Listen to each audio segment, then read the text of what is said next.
Hello दोस्तों, कैसे हैं आप लोग। आई होप आप लोग बहुत अच्छे होंगे। दोस्तों, राजस्थान सरकार की तरह ही झारखंड राज्य सरकार ने भी अपने यहाँ पुरानी पेंशन योजना को पुनर्स्थापित कर दिया है।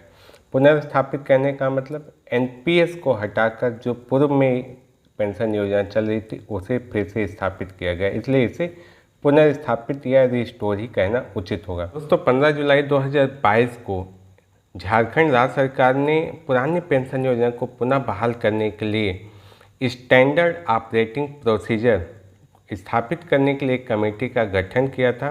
स्टैंडर्ड ऑपरेटिंग प्रोसीजर के कई बिंदुओं पर अनुशंसा की गई है और 1 सितंबर 2022 से पुरानी पेंशन योजना को पुनर्स्थापित कर दिया गया है। तो चलिए हम उस आदेश को देखते हैं।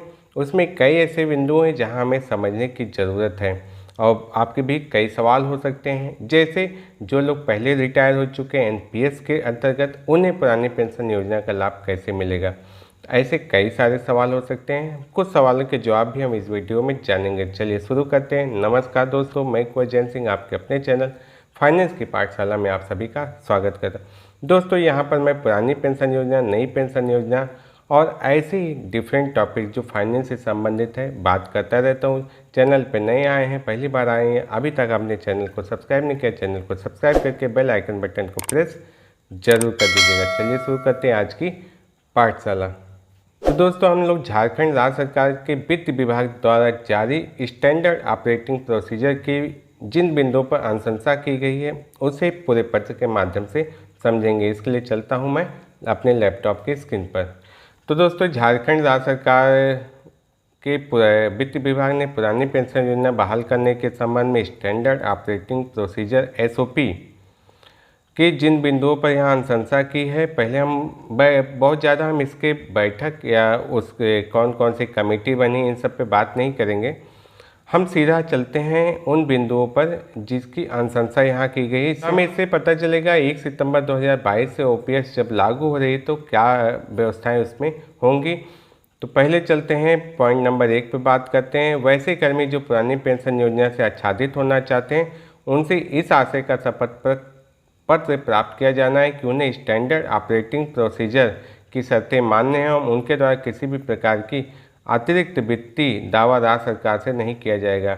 वित्त विभाग द्वारा इस निमित्त शपथ पत्र का प्रारूप विकसित किया जाएगा। तो अभी ये प्रारूप आएगा और आपको अगर ओपीएस पुरानी पेंशन योजना का लाभ लेना है तो उसके शपथ पत्र देने होंगे और उनका पालन करना होगा। पॉइंट नंबर 2 बात कर लेते हैं। एनएसडीएल से सरकारी अनुदान एवं उस पर अर्जित ब्याज की राशि सीधे राज्य सरकार को प्राप्त नहीं होने की स्थिति में।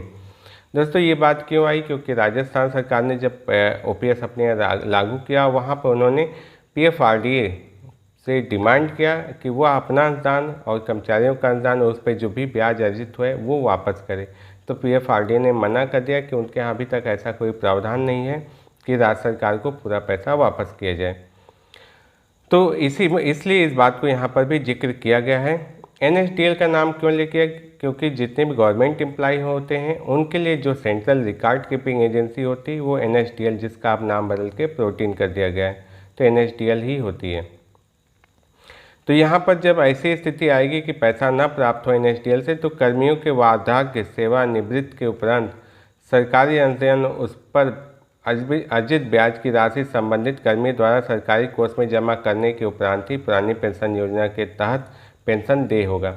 तो यहाँ पर मुझे ये समझ में आ रहा है कि जब आप रिटायर होंगे तो उस समय आपका जो भी फंड होगा उसमें गवर्नमेंट का जो हिस्सा बनता है और गवर्नमेंट का जो ब्याज बनता है उतना अमाउंट जब आप गवर्नमेंट को वापस दे देंगे तो उस समय वो आपका पुरानी पेंशन योजना का प्रोसेस चालू कर देगी, अर्थात उसके तहत आपको पेंशन देगी। तो आगे बात की गई है कि सरकारी अनुदान एवं उस पर अर्जित ब्याज की राशि का समायोजन कर्मी को मिलने वाले उपदान की राशि से भी किया जा सकेगा।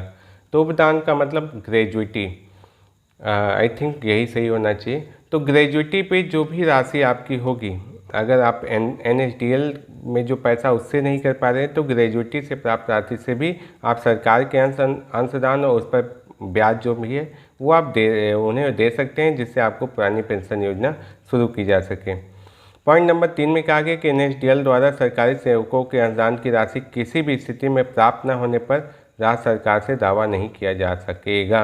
तो आपको यहाँ पर सरकार का अनुदान तो देना ही देना पड़ेगा, अन्यथा आप ओपीएस का लाभ नहीं प्राप्त कर सकते, कोई दावा आप नहीं कर सकते। तो सरकार ने यहाँ एक वैकल्पिक व्यवस्था ढूंढा है, वैकल्पिक रास्ता ढूंढा है कि अगर एनएसडीएल से पैसा नहीं मिलता है तो उस स्थिति में हम किस तरह से पुरानी पेंशन का लाभ सरकारी कर्मचारियों को दें। अब पॉइंट नंबर 4 पे बात करते हैं। झारखंड राज्य के सरकारी कर्मचारियों के द्वारा दिए गए विकल्प के आधार पर दिनांक 1 सितंबर 2022 से पुरानी पेंशन योजना को बहाल किया जाना है। तो मतलब आज 1 सितंबर 2022 को जब मैं ये वीडियो बना रहा हूँ तो पुरानी पेंशन योजना बहाल हो चुकी है। 5 नंबर में कहा है शपथ पत्र में पुरानी पेंशन योजना चयन करने वाले कर्मियों की नई अंशदायी पेंशन योजना के अंतर्गत वेतन से की जा रही 10% मासिक अनुदान की कटौती दिनांक 1 सितंबर 2022 अर्थात जो सितंबर 2022 का वेतन है उससे अब बंद कर दिया जाएगा और इस कटौती को झारखंड समान भविष्य निधि अधिनियम के प्रावधानों के अनुसार मूल वेतन परिलब्धियों से कटौती की जाएगी। तो पर जो भी वहाँ का झारखंड का नियम हो, परिलब्धियाँ अर्थात मूल वेतन हो सकता है और प्लस उसमें आपका महंगाई भत्ता जोड़कर हो सकता है और वो तय होगा कि कितना परसेंट करते हैं। तो यहाँ पर अब तक तो 10% हो रहा था एनपीएस के तहत।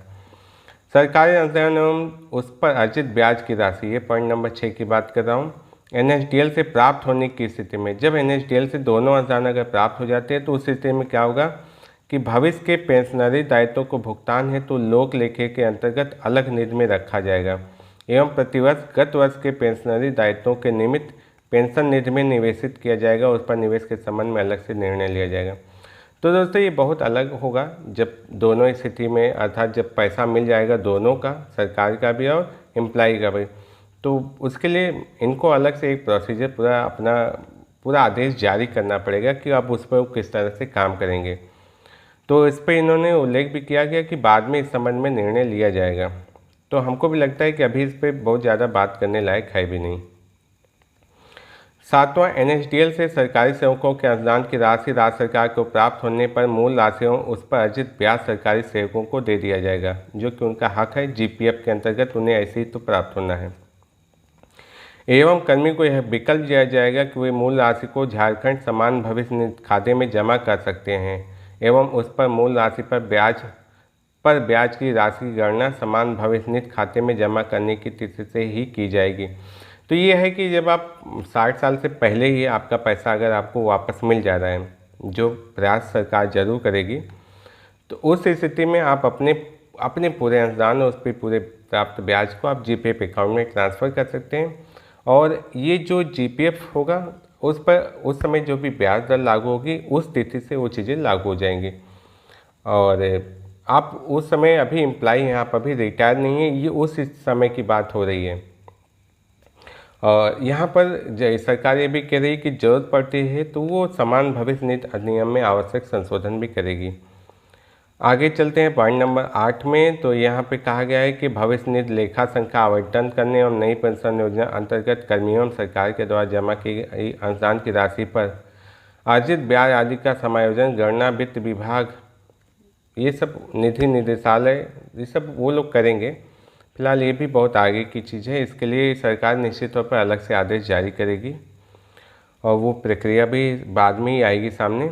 9 नंबर थोड़ा इम्पोर्टेंट है। दिनांक 1 दिसंबर 2004 से दिनांक 1 सितंबर 2022 तक के मध्य में, अर्थात 1 दिसंबर 2004 से पहले वाली ओपीएस में कवर रहे होंगे, तो उसके बाद जब एनपीएस लागू हुई है और 1 सितंबर 2022 जब ओपीएस लागू हुई है, तो इस बीच में जो भी लोग सेवानिवृत्त हो चुके हैं और उनके अगर कोई नॉमिनी रहे हों जो पुरानी पेंशन और एनपीएस के तहत पेंशन का लाभ ले रहे हों, तो ऐसी स्थिति में उन्हें कैसे ओपीएस का लाभ मिलेगा। तो यहाँ पर सरकार ने कहा है कि इसके लिए अभी अलग से दिशा निर्देश जारी किए जाएंगे कि उन्हें किस तरह से मिलेगा। मेरा जो अनुमान है दोस्तों कि जब भी आपको ओपीएस का लाभ लेना होगा तो आपको गवर्नमेंट कैलकुलेट करके बताएगी कि कितना अनुदान आपका एनपीएस में जमा हुआ था गवर्नमेंट का और कितना उस पर ब्याज मिला था, उतना राशि आप गवर्नमेंट को वापस कर दीजिए, तभी वो आपको ओपीएस का लाभ देगी। देखिए ऊपर हमने कुछ पॉइंटों में इसे समझा भी था, लेकिन इसके लिए वो अलग से आदेश जारी करेगी और कैसे करेगी देखते हैं। तो आपसे ऐसी इन्फॉर्मेशन मिस ना होने पाए, चैनल को सब्सक्राइब करके बेल आइकन बटन को प्रेस जरूर कर दीजिएगा। तो चलिए आगे बात करते हैं पॉइंट नंबर 10 पे। तो यहाँ पर कहा है कि वित्त विभाग द्वारा आदेश, समय समय पर दिशा निर्देश जब भी इस संबंध में कुछ अगर भ्रांति उत्पन्न होती है तो जारी किए जाएंगे। इस पर हम लोग बात ना करें तो कोई समय बचेगा हम लोग का। 11 नंबर, नई अंशदायी पेंशन योजना के स्थान पर पुरानी पेंशन योजना बहाली संबंधी समस्त कार्यों का निष्पादन एवं अनुसंगत कार्रवाई वित्त विभाग द्वारा किया जाएगा। चलिए बहुत बढ़िया बात है, वित्त विभाग अपनी जिम्मेदारियों को बहुत अच्छे से निभाएगा। हमें आशा है कि जिस तरह से यह योजना लागू की गई है उसका इम्प्लीमेंटेशन, क्रियान्वयन भी उतनी ही अच्छी तरह से होगा और जल्द से जल्द जितने भी कर्मचारी हैं उनको इसका लाभ मिलेगा। आई होप दोस्तों ये वीडियो भी आपको बहुत ही हेल्पफुल लगी होगी। खासकर मेरा ये प्रयास है कि जो भी इसमें पॉइंट दिए गए हैं उसको अच्छे से डिस्क्राइब कर सकूं। दोस्तों आपको कहीं भी लगता है कि मेरे द्वारा बताई गई बात गलत है, मेरे द्वारा की गई व्याख्या गलत है, तो आपको जो सही लगता है वही सही है। दोस्तों वीडियो को लाइक करने के साथ साथ अपने दोस्तों के साथ शेयर भी जरूर कर दीजिएगा और साथ में इस वीडियो के बारे में कमेंट करके ज़रूर बताइएगा। दोस्तों मैं इस चैनल पर ऐसे ही यूजफुल कंटेंट लाता रहता हूँ। चैनल को सब्सक्राइब करने के साथ साथ बेल आइकन बटन को प्रेस जरूर कर दीजिएगा। चलिए मिलते हैं नेक्स्ट वीडियो में ऐसी इन्फॉर्मेशन, नॉलेज और अपडेट के साथ। तब तक के लिए नमस्कार।